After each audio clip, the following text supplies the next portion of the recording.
Thank y'all for being here. We're on day 19 of our December synastry challenge. We're on my channel all December long. We're talking about synastry.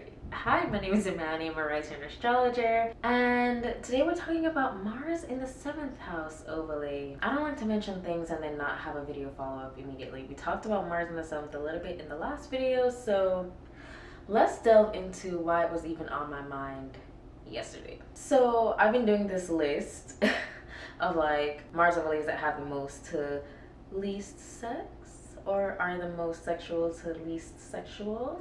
But then I also have just my personal favorites that I feel like are just the best feelings, and Mars first overlay is gonna cover both those lists. That is just my #1 favorite overlay, Mars overlay to have. Mars in the 7th overlay is my very close second to favorite overlays to have. And the reason being, Mars in the 7th house overlay, this is the rom-com Mars overlay. Literally the romance that you see in movies that you ask for. It's based off of the Mars in 7th house overlay, I'm telling you. With Mars in the 1st house, I feel like it's very obvious when the person folds, like they're putting it all out there. But with Mars in the 7th house, it's like an undercover fold. And by that I mean you guys are in this relationship, you have a good like banter.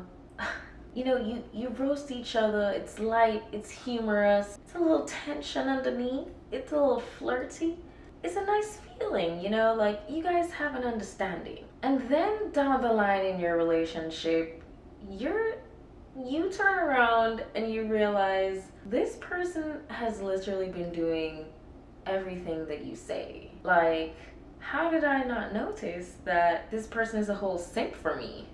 The house person here is usually the simp in question, and the Mars person is the one turning around realizing like, whoa, wait a minute, I thought this was a roast relationship. I didn't realize we were Tarzan and Jane. But the Mars person's not hating it, right? They're just a little problematic, right? So this is a really interesting dynamic. This is one where the house person is like in love with you for the same reason that they get annoyed by you. And it's that you're this like little problematic little girl, like, and I'm saying like the energy of a little girl, not like no gender thing, right? We only talk about energy here, okay? Everything is energy.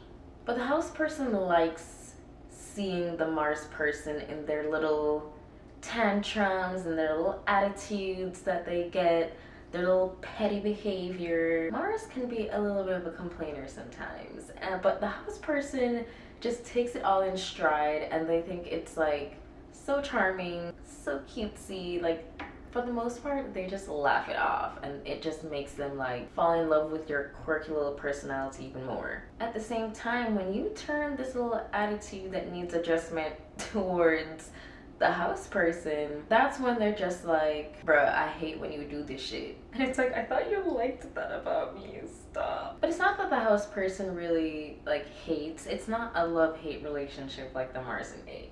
But they're just like a little more like disappointed because out of everyone in the whole entire world, they feel like the Mars person should know that they're obviously for them. And so when they start to question them and do this little game where they're just like, I don't know if you think that I'm enough, like they're just like, ugh, are you kidding me? Like, have you not seen the last couple months where I've been literally bending over backward to make sure that you're comfortable? That's where they can get into their little arguments. But it's really gonna be on the Mars person to kind of like learn that peace is okay.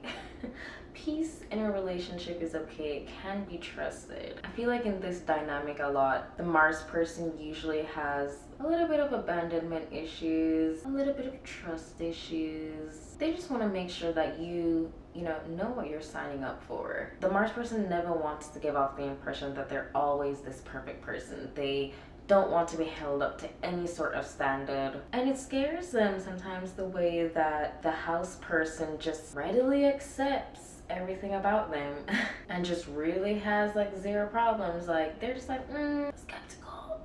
Like no one likes everything.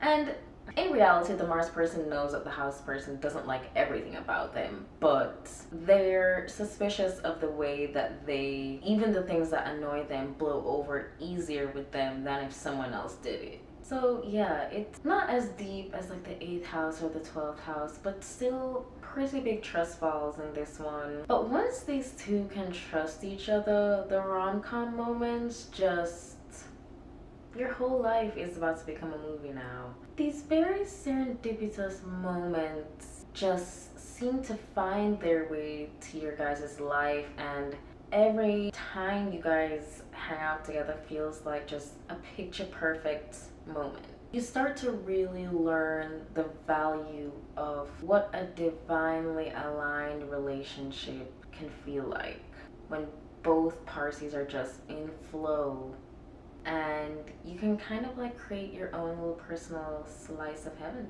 The sex here is really giving like weekend vacation in or cabin in Aspen, roses in front of the fireplace, lay you down. This is definitely giving like the house person wants you to be living the soft life with them. And of course, Mars is a little hesitant to go into that role because they want to feel independent, they want to do their own shit. But the house person can really see that deep down, Mars does want someone that they can share the load with.